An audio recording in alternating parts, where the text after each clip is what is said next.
And here we are at the to submit or not submit at the current state of college testing. And take it away, Drew, from Summit Education. All right, Tara, thanks so much. Thanks everybody for taking the time tonight. I hope the information that I'm going to present to you is helpful. We are recording this. I'm going to cover a lot of ground in a relatively short amount of time tonight. Tara and I are going to keep an eye on the clock and keep us moving here. But please don't feel like you have to hang on my every word. I'll obviously feel flattered if you do, but you'll get access to this recording. So if you want to go back and rewatch or listen to any of this, you'll have that opportunity to do so.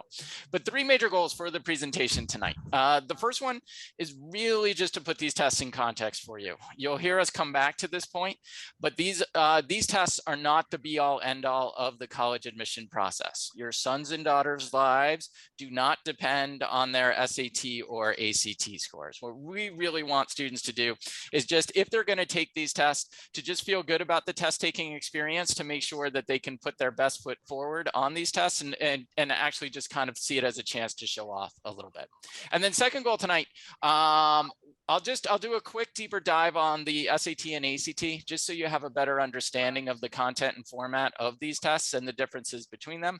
And then we'll just end this evening just at a very high level. I'll give you some general guidelines, some things to think about as you're thinking about your students' testing plan. Okay, so with that as a quick intro, we will dive in here. And also, if you have questions, please don't hesitate to ask them. I think you can type them in the chat box. Just in the interest of time, we'll probably hold questions to the end. But again, we'll keep an eye on the time, make sure we have some time to answer questions at the end of the presentation tonight. So if you have questions, please don't hold back. Please feel free to ask those questions. Okay, so with that as a quick intro, I start the presentation here. I start with this slide, and Tara, you can see my screen, right? Or maybe I'm not actually sharing. Oh, there we go. Okay, there we go.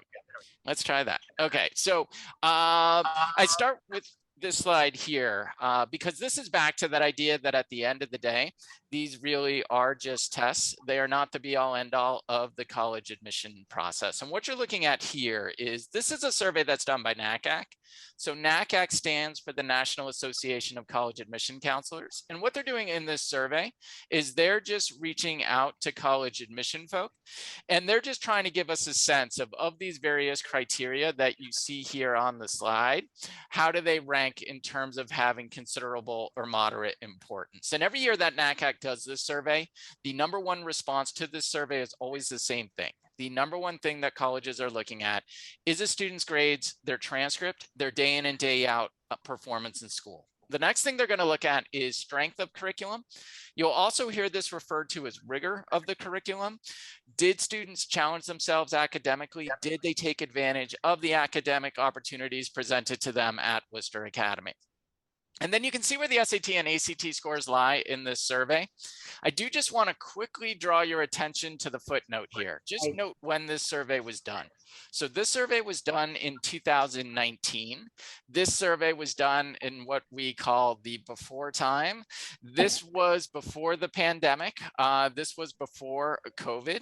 But since the pandemic, many schools have gone what they call test optional. And we'll do a little bit of a deeper dive on the test optional landscape in a minute. But the next time NACAC does this survey, we're hoping it's going to be next year in 2023. We are anticipating that where these test scores lie in this survey is going to drop. And again, the reason for that is the number of schools that have gone test optional. But even those schools that are getting 20,000, 25,000, 30,000 applicants now, they are reading the essays that are part of that application. They are reading Tara's and the rest of the college counseling team's recommendations. They are reading the teacher recommendations. They are looking at your students' extracurricular activities, any position of leadership they've had, any work experience they may have had, and all of these factors are going to get considered in that final admission decision. And for those of you going through the college admission process for the first time, the term you'll hear around this process is what's called a holistic review. And what the college admission folk are doing with that holistic review is they're trying to get to know the applicant as a person, not just as a number. So they're not just going to take like a student's grades or GPA GPA, put it in some kind of formula with their SAT or ACT scores, and then make that admission decision based on those scores, or based on that score.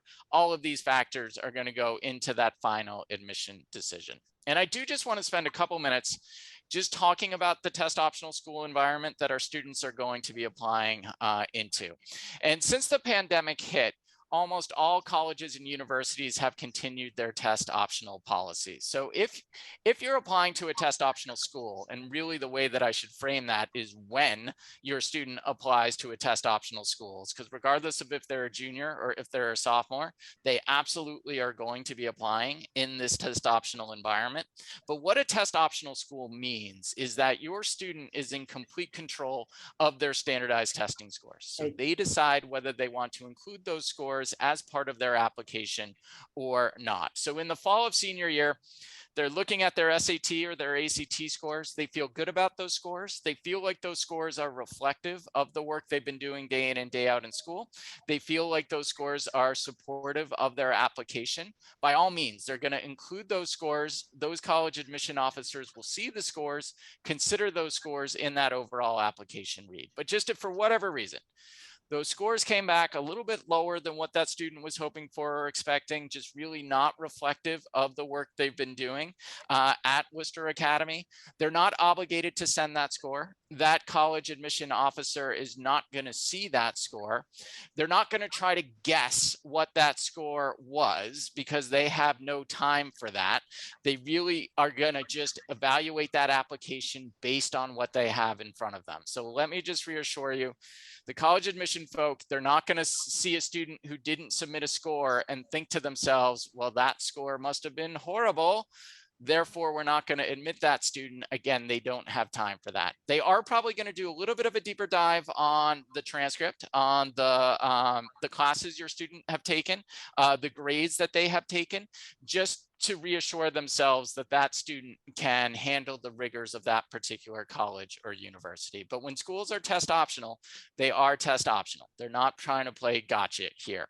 Just note there are some exceptions to the test optional school landscape.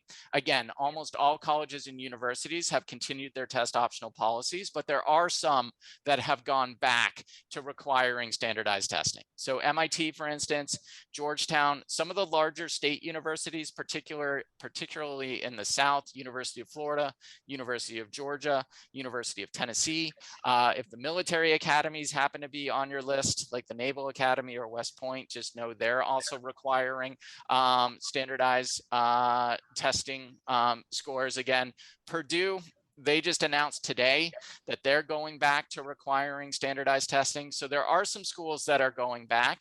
But again, the vast majority of the schools on your students' list are going to be test optional. So with that in mind, we really want to or encourage students to see the tests as a chance to show off a little bit. It's another data point that they can potentially share with colleges to show their academic readiness for that college or university. But again, they're in complete control of their scores. They can decide whether to submit those scores or not.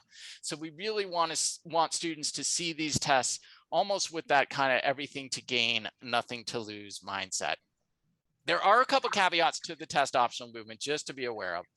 The first one is, especially if you're looking at some of those more or most selective colleges, just fingers crossed, kind of as we come out of the pandemic, more and more students are getting the opportunity to take these standardized tests again. So maybe not surprisingly, for some of these more or most selective colleges, that the percent of students who are applying with standardized testing scores is starting to tick back up. But having said that, there are many, many selective institutions like Tufts, for instance, Northeastern, Boston University, just to give you an example. All of those institutions have reported that they're, 50% of their incoming class submitted scores and 50% did not. So for many institutions, it looks like there's really no kind of clear advantage or to submitting scores and no disadvantage to not submitting scores. Again, the college admission folk, they're not trying to play gotcha with these test optional policies.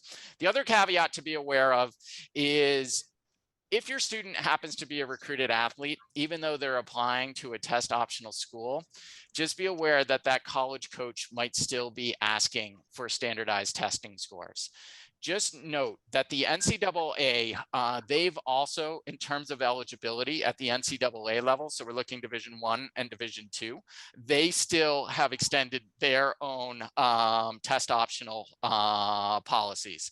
And they're meeting, I think they're meeting in January of 2023 to kind of formalize and finalize that policy. So looking forward in terms of the NCAA clearinghouse and eligibility, it looks very much like student athletes who are being recruited at that level. It's going to be totally optional whether they include scores as part of their application or not. The NCAA looks like they've not been requiring it, and it looks like they're going to extend that test optional policy. And then the last sort of caveat around test optional is just around this idea of merit scholarship awards. So what a merit scholarship award is generally a non-need-based financial aid award for those colleges that grant these merit scholarships. They're using it as a recruitment tool. So they're trying to entice strong students to apply and ultimately enroll at their institution. And the reason why I include test optional here, or the merit scholarships here under this test optional umbrella, is just be aware that there are some schools out there that admit students test optionally, but when they consider these merit scholarship awards, they might be factoring in standardized testing scores. And the college admission folk, they try to be as open and transparent in their policies as possible. So if you're applying to a test optional school that you know gives merit scholarships, you can always just ask them, do they consider standardized testing scores in those awards or not? And they'll give you an honest answer in terms of what their policies are. And then the last point that I want to make around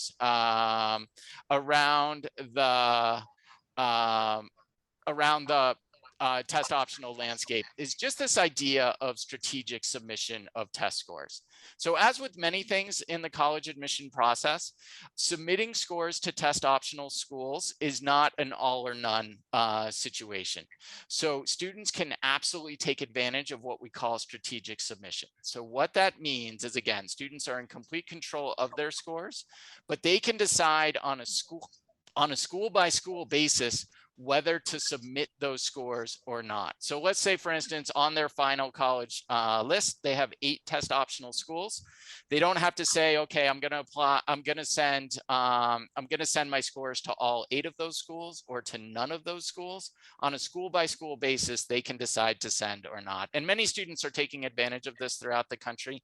You can see the percent of students who have kind of learned that they can do this has grown 6-fold since pre-pandemic time. Next time they do this survey, it's going to be even higher than 24%, because word is definitely getting out that students can do this. But many students will choose, maybe I'll send my scores to these schools, and then for whatever reason, maybe I'll just hold those scores back and go test optional to these other schools. So again, it's not this all or none thing. You don't have to submit to all or submit to none. You can do it on that school by school basis. And again, I'm going to hit you with a lot of information in a relatively short amount of time here.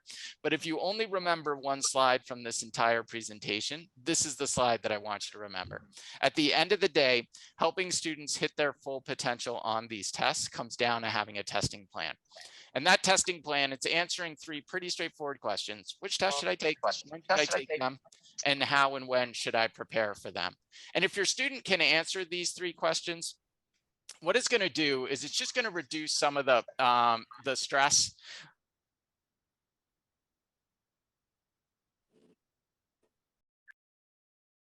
We lost you. You muted yourself, Drew. Hang in there. Okay, there we go. Drew, I'm sorry, bud. That means I have to like pull my shit. Okay, there we go. You can all hear me, right? Yes. Okay, perfect. Let's see. When did I lose you? Talking about, I think, What the testing plan will do is it will reduce some of the anxiety that always seems to surround these tests. Just students knowing when they need to have them on their radar and when they need to be thinking about them can go a long way in terms of reducing some of those anxieties. And we'll come back to these points, but I do want to make them now, especially for our sophomores who are on the call. I know that there's huge pressures out there for early and often testing. Just keep testing, and start that process earlier, and earlier. But keep in mind that performance on these tests, it does correlate with age, maturity, and time spent in school. Everything that students are doing day in and day out in school is helping them prepare for these tests. So statistically speaking, most students are going to peak on these tests late spring of junior year into that fall of senior year. And when students are most ready to take them, that's when I want them to take these tests. And then the other point that I want to make is that quote perfect testing plan is really what works best for you as a family and what works best for your student. There are many different paths to success here. So please do not worry if your testing plan ends up looking a little bit different than what a best friend is doing or what a neighbor is doing, or possibly even what an older sibling ended up doing. That plan is going to be customized for your student. So when we're talking about the standardized testing landscape, these are the tests we're talking about. So SAT, ACT, those are still the two major tests that the colleges are looking at. AP, just a little bit outside the scope of what we're going to have time to talk about tonight. But if you have questions around AP and AP exams, definitely put them in the chat box. We'll have time at the end to circle back and answer any questions that you have. And this is more just of a heads up for sophomores. It's great that you're on the call and hearing this and learning more about the standardized testing landscape. And again, you have lots of time on this before your student really needs to have this on their radar. But just know for our sophomores, the class of 2025 and younger, the SAT is changing. So it is going to a digital adaptive format. So juniors on the call, you can totally forget about the next two slides that I'm going to talk about. You are going to be completely unaffected by this change. This is going to go into effect in spring of 2024. So when this goes into effect for our juniors, you're going to be in spring of your senior year, you're going to be completely done with your testing. But for sophomores, in spring of 2024, kind of when you have these tests on your radar and you're going to be taking them, it's going to be the digital adaptive SAT that you'll be taking. Couple points. Put on your sweatshirt, please. A couple points around just this digital adaptive SAT. The first one is it's going to be shorter. So that's kind of a nice feature of it. It's going from a 3-hour test, which is the paper and pencil version, to a 2-hour and 14-minute test. Also, students will get, because it's online, students will get their scores back faster. Currently, with the paper and pencil SAT, it's about 2.5 weeks for students to get their scores back. The College Board, with this new digital adaptive SAT, they're trying to get that back into, get scores back in a matter of days. And then it is an adaptive test. So that's how they're going to be able to shorten it. So what the adaptive, and again, we're not going to do a deep dive on this tonight. It's more just for sophomores to just have a kind of a high level overview of what this test is going to look like. As we learn more about it, we'll keep you all posted and push more information out to you. But at a high level, the way the adaptive test is going to work is the current paper and pencil test is more what we think of as a static test. So students in that test, they get easier question, medium level questions, some harder questions. And then how they do on all of these questions as a whole is going to determine what their overall score is. What the digital adaptive SAT is going to do, it's going to break these questions up essentially into 2 modules. So in the first module that students will take, for instance, let's say it's math. Let's say it's the first math module. Students are going to get some easier questions, some medium level questions, and some harder level questions. And then depending on how well students do on that first module, the test is going to adapt to their ability. And the algorithm is going to determine which second module students get. So let's say students struggled a little bit with that first module. What that algorithm or what that test is going to do is it's going to determine that this student is in that sort of 200 to 600 point range. And then it's going to use this second module to try to refine that score. So students are going to get easier questions, medium level questions. And with these questions, it's trying to figure out, is the student a 300 level student, 400, 500, low 600 level student? Let's say student did a little bit better, had a little bit of an easier time with that first module. The algorithm is then going to send it to this second harder module. And the test has determined that this, based on how they did in that first module, that this student's probably in a 450 to 800 point range. So students are going to get medium level questions and harder questions. And then in this second module, they're trying to refine that score. So is that student more of a 450 student, 550, 650, 750 student, etc. The skills that students are going to need on this adaptive test very, very much in line with the skills that they need on the paper and pencil test. So the test itself, in terms of the content and the types of questions that students are going to see on this digital adaptive SAT, very much in line with the paper and pencil test. It's just going to be shorter, and they've introduced this adaptive sort of format to it. So just for our sophomores, if you're hearing that the SAT is changing, it is. It's going to this digital adaptive format. But here's the current version of the test. So this is the paper and pencil test. This is the test that our juniors will be taking this spring. And for comparison, here's the ACT if students end up going down an ACT path. And the point that I want to make, couple points I want to make on this slide. The first one is colleges accept both tests equally. They do not have a preference for one test over the other. They do not see one test as a superior test and the other test as an inferior test. So it really does not matter if students end up going down an SAT path or going on an ACT path, because colleges accept both tests equally. There is a lot of overlap in terms of the content between these two tests. But very, very different in terms of the philosophies behind them. So on the SAT is more of what we call a power test, just harder reading on that SAT, trickier questions, more misdirection on the SAT, trying to make things seem a little bit harder than they actually are. Whereas the ACT, the reading's a little bit easier. The questions are a little bit more straightforward, but the difficulty of that ACT comes from the pace of it. It's an incredibly fast-paced test. It's almost a total sprint from start to finish on that test.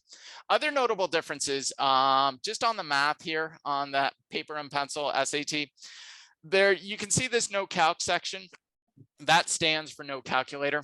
They're not trying to torment students by taking their calculator away, more measuring their math fluency. Can students do math without the use of a calculator? And then students are going to get their calculator back for that second math section. ACT math, a little bit more student friendly. Students are allowed to use a calculator throughout on that ACT math section. But again, the difficulty is the pace of it.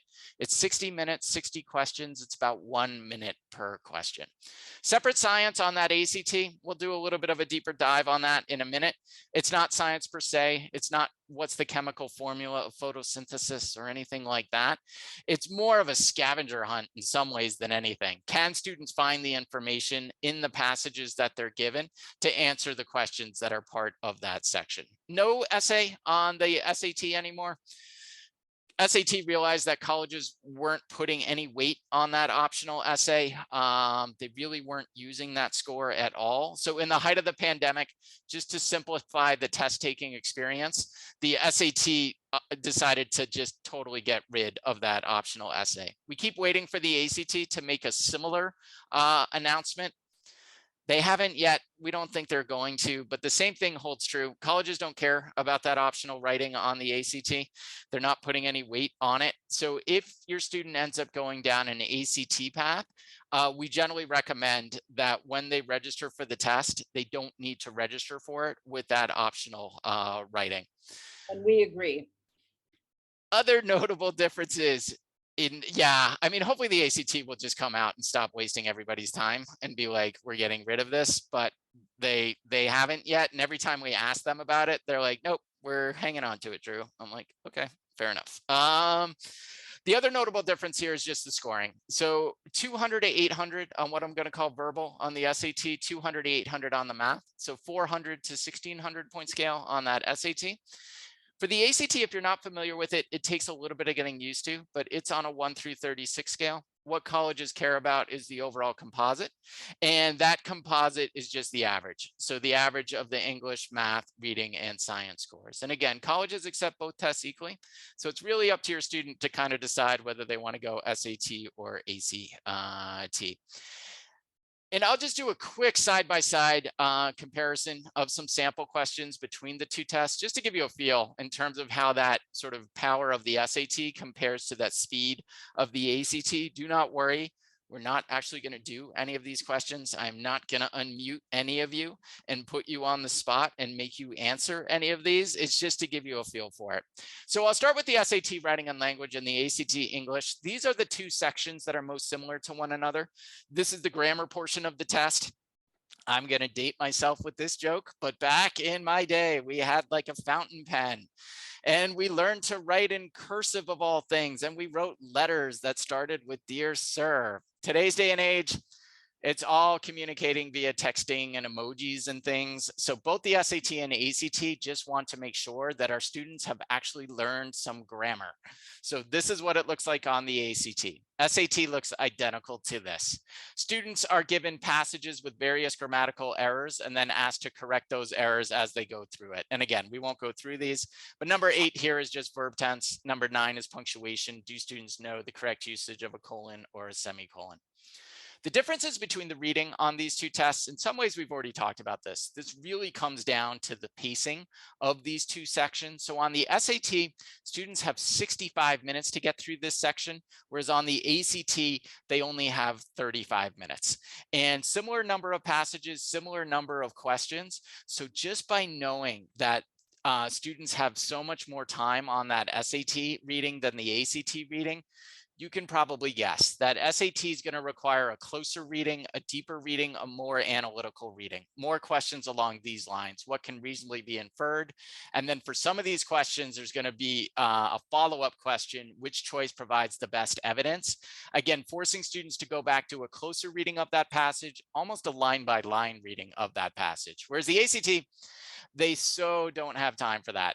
More questions along these lines. The passage points to this. In that limited amount of time, can students show that they read and understood the passage, understood that central argument that that author was trying to make? Again, that speed of the ACT compared to that power on that SAT.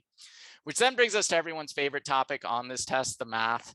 And these are both about slope of the line. And again, don't worry, we're not actually going to solve these, but I'll just read the SAT one just so you can hear it. So the SAT slope of the line question goes like this, which is the graph of the linear function f has intercepts at a0 and 0b in the xy plane. If a plus b equals 0 and a doesn't equal b, which of the following is true about the slope of the graph of f?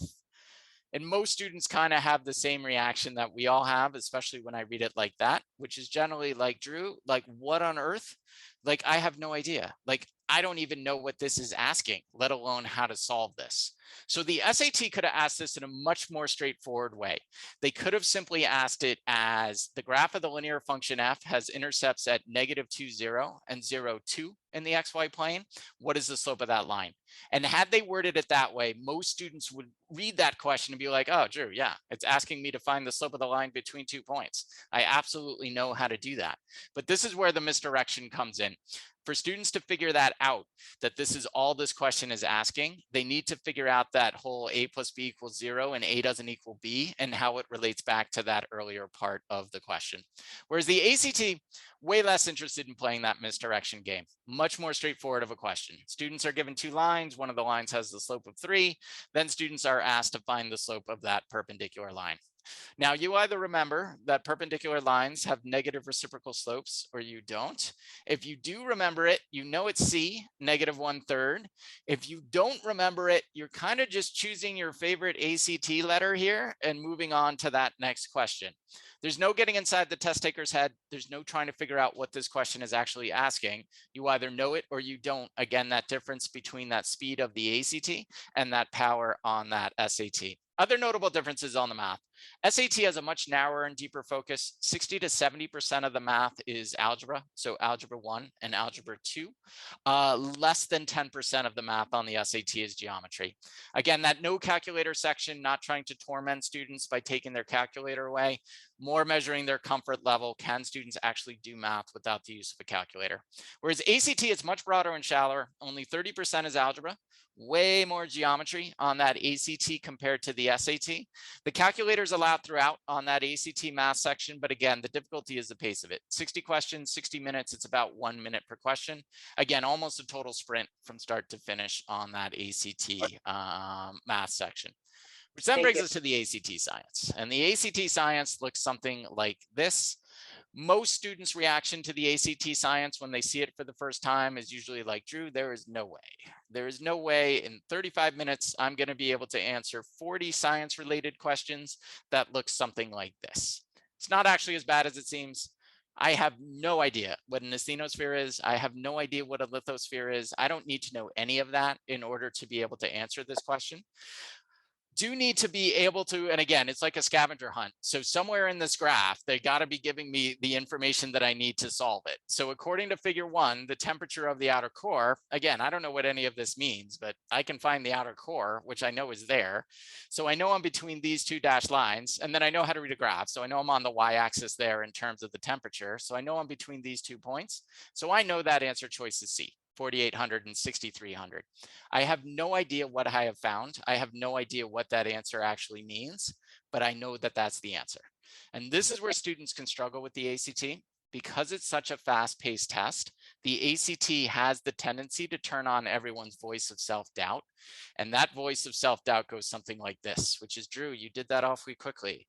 Are you absolutely sure that answer choice is C? And if I give into that voice, I'm going to double check this or triple check this or quadruple check this. And on the ACT, students just don't have time for that. So in addition to giving them strategies and approaches, it's also about just building their confidence that they can see a question like this and without any hesitation or doubt, circle answer choice C and move on to that next question. No separate science section on the SAT, a little bit forced the way the SAT does science. According to the SAT, students are demonstrating their understanding of science if they can interpret data from a table. Now, I might argue there might be a little bit more involved to science than just interpreting data from a table. But even though we're in like the grammar portion of the test or the reading section of the test, they're going to have these data graphic questions, these science related questions sprinkled throughout the test. So again, a lot of overlap in terms of the content on these tests, but very, very different in terms of the philosophies behind them. With the SAT being more of a power test, more challenging questions, more challenging reading, requires a deeper understanding, narrower focus of skills, especially on the math with the emphasis on algebra, but more time per question. Whereas ACT, reading's a little bit more straightforward. Questions are a little bit more straightforward. Does require that instant recognition though. Broader scope of skills again on the math with that emphasis with more geometry on that ACT than the SAT. But again, the difficulty is the pace of it, almost a total sprint from start to finish. Which then brings us to the $1 million question. And the $1 million question goes something like this, which is, all right, Drew, so we know colleges accept both tests equally. So just earlier on in the process, if we can decide, are we going SAT or are we going ACT? It just takes that potential amount of work and cuts it in half. But which test should we go for? Should we go SAT? Should we go ACT? And I include this cartoon just because there's tons of urban legend out there that this type of student's going to prefer the SAT. This type of student's going to prefer the ACT. At the end of the day, the best way to make this decision is ideally to try both, ideally in a practice setting though, so that students aren't faced with the pressures of taking the official tests on those official testing dates. And then there is a concordance table, so students can compare their performance on a practice SAT to a practice ACT. And many of your students, many of the juniors have taken advantage of this. We offered a full-length online SAT, a full-length online ACT, just to, again, help them make this decision whether they're going SAT or ACT. If your student hasn't done it, do not worry. You're not behind in any way, shape, or form. We offer the free practice tests. We can mail one home. We can also set them up so they can do it digitally. Just reach out to us. We're more than happy to arrange that for your student, especially if they're around over winter break, have some time to kill. It could be a good time for them to try that. So here's the concordance table. I know this is a little bit small, but again, this enables us to compare an SAT score to an ACT score. Just to orient us, 24 out of 36 on the ACT, the equivalent to about an 1180 out of 1600 on the SAT. 30 out of 36 on that ACT, the equivalent to about a 1370 out of 1600 on the SAT. Keep in mind, 70 to 80% of students who try both tests are going to score equally well on both. So often the decision whether to go SAT or ACT, it really sometimes comes down to a student's gut instinct. Like we kind of joke with them, which one did you kind of hate the least? If you're going to do some prep for it, which one would you rather prep for? Which one do you think plays to your strengths?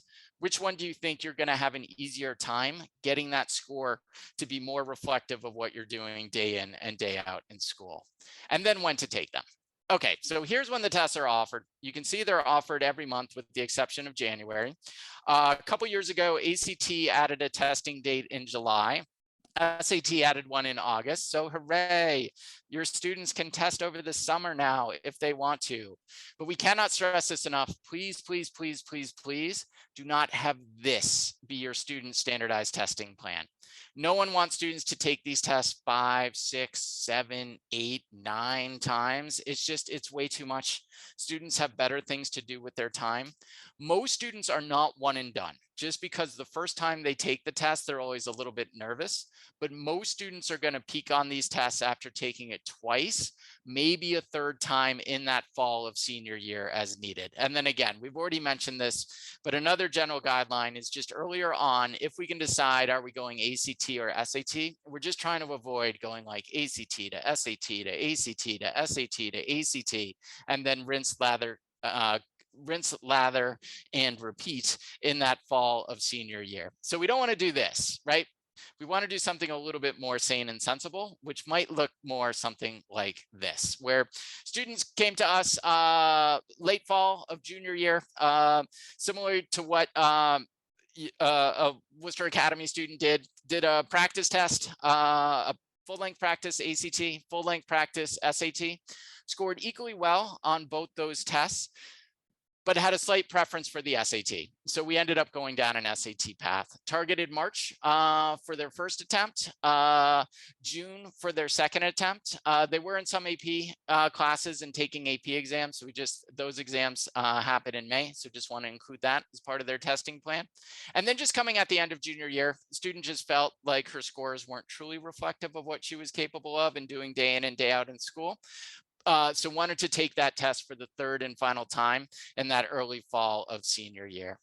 And again, if you end up going down an ACT path, it's February, April, and June. We usually tell students to pick 2 of those dates. Usually students are going to pick April and June. And then again, they have the fall of senior year as needed for that third and final attempt if they feel like they need that. So again, we don't want to do this. We want to do something a little bit more sane and sensible, which might look something more along these lines. But again, that plan is going to be customized for your student.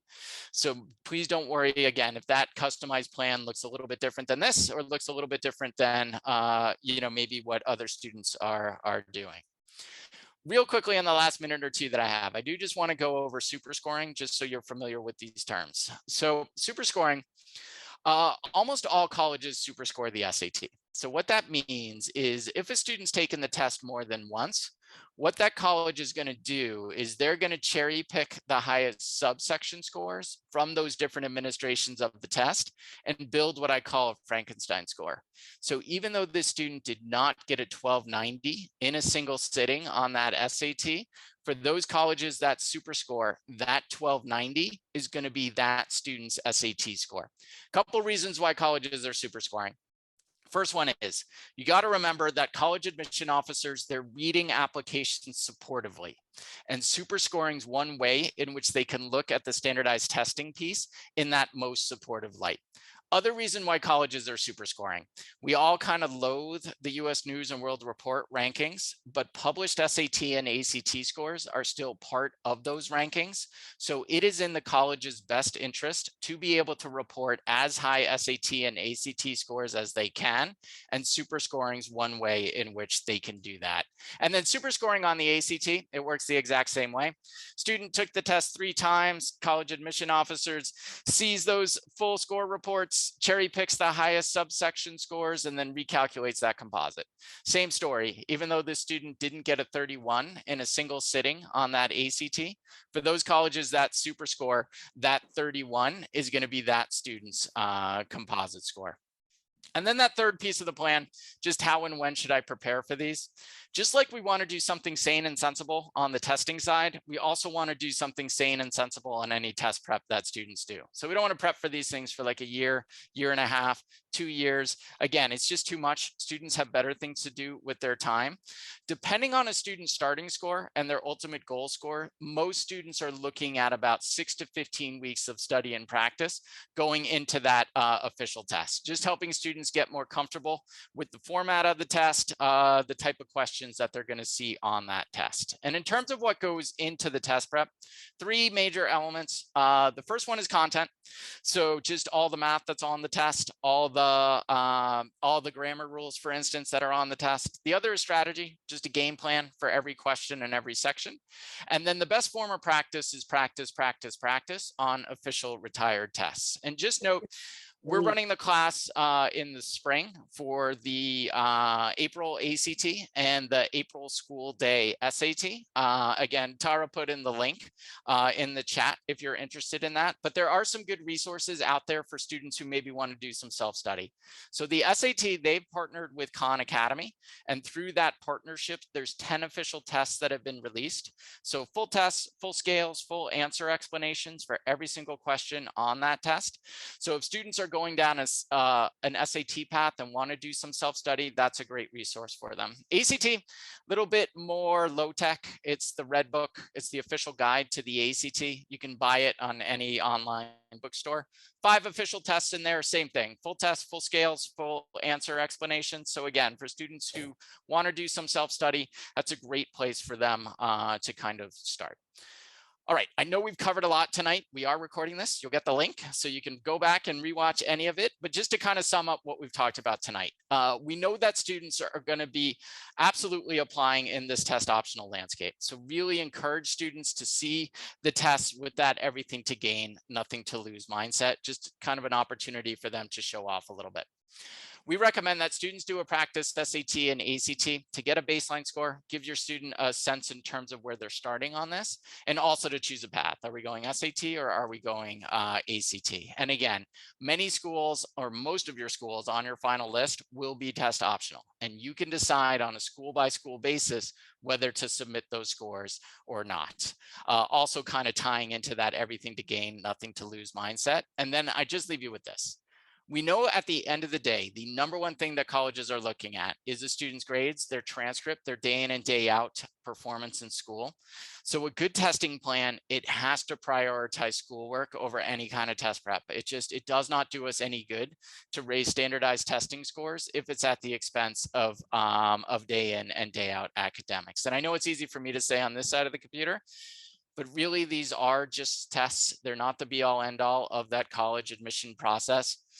Just want students, again, to be able to put their best foot forward on them. And also, again, just knowing they're applying in that test optional landscape, they're going to be in complete control of their scores. It's just potentially another data point that they can share with colleges about to demonstrate their academic readiness. But having said that, students' academic readiness is absolutely going to come through based on that transcript, based on the grades, based on the letter of recommendations and the essay, that other part, those other aspects of that application as well. And that's what I mean when it's not the be all end all of this process. And then just quick shout out to Tara and the college counseling team at Worcester Academy. As Tara mentioned in her intro, she has tons of experience working with students and families and guiding them through this process. So you could not be in better hands with her. You could not ask for a better resource. She knows the standardized testing landscape inside and out, and also knows the college admission process as well. And again, I know we've covered a lot of ground tonight. We should have some time for a couple questions, but my email's here. Just if you want to reach out, please don't hesitate to reach out. Also, take advantage of the free practice SAT and ACT tests. If we're based out of Newton, it's not too far. Well, it's a little bit far. I grew up in Worcester, actually, but you're more than welcome to come into the Newton office if your student wants to do a proctored test. But we can mail that test home. We can also set them up with an online practice test as well. And then just if you're looking for a little bit of customized support as you get in this, we do one-on-one, both in-home and online test prep. We do academic tutoring as well. We do AP tutoring as well. So just feel free to reach out to us. And again, if you have interest in the class, they're going to start in early February. It's going to be online, but those classes are going to, we take a break over the March break, but those classes are going to meet on Sundays starting in February, just leading up to that April school day test, which is April 13th, and the April ACT test date, which is April 15th. And again, I think Tara put the link in the Zoom if you're interested. And obviously, they'll share the schedule and the registration link for that as well. All right. Man, if anyone can zoom through something complex and still be breathing at the end of it, true. Really, we all thank you for sharing your expertise and your time. So parents, just so you know, I worked with Drew for a very long time, and he's super smart and modest, but shares generously the resources that he and Summit Educational Group prepare. They're a leader in the region and even nationally in helping folks make decisions about test prep. I like to turn over things to experts. Drew does not cover college counseling. I do not cover test prep in this way. So if you do have specific questions about tests for your kid or anything that you think Drew might be helpful with, feel free to reach out to him. I can be the first stop, and then I can say, you know what, I bet Drew would have a better answer to that, but please feel free to reach out. I will send a flyer to everyone who may be interested. I'll send a flyer directly to all the parents, but you do have it from the chat as well.